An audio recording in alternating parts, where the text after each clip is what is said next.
Obviously, your leg kicking, that was brilliant. When did you and your coach come up with that part of the plan?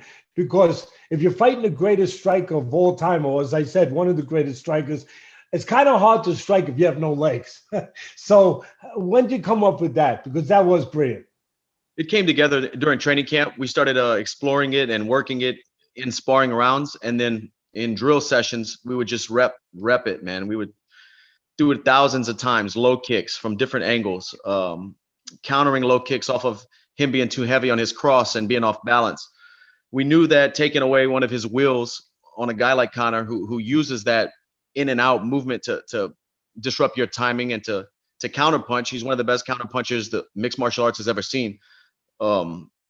We knew that would compromise those movements that he likes to do, those in and out movements. I know, and fighting's a crazy thing because you never want to be jumping in and out, but Conor does kind of touch the lead hand, pull out, come back in, pull out. In boxing they say you jump in, you get carried out, but this is a different thing here. And with those small gloves, one miss and you jump back in with that counter two. He's done it time and time again and stopped guys. He has one of the best in the game, pull twos.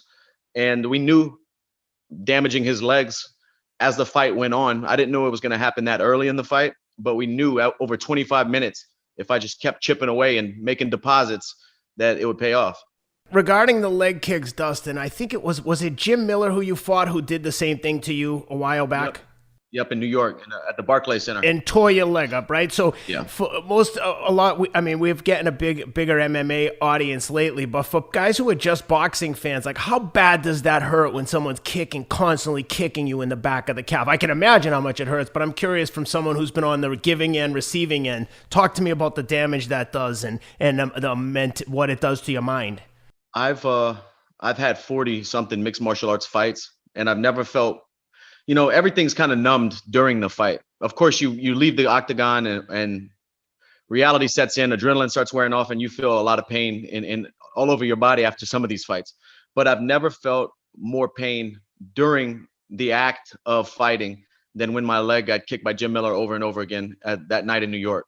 My calf was in so much pain. I was surprised at how much pain I was feeling even between rounds when I was trying to listen to my corner.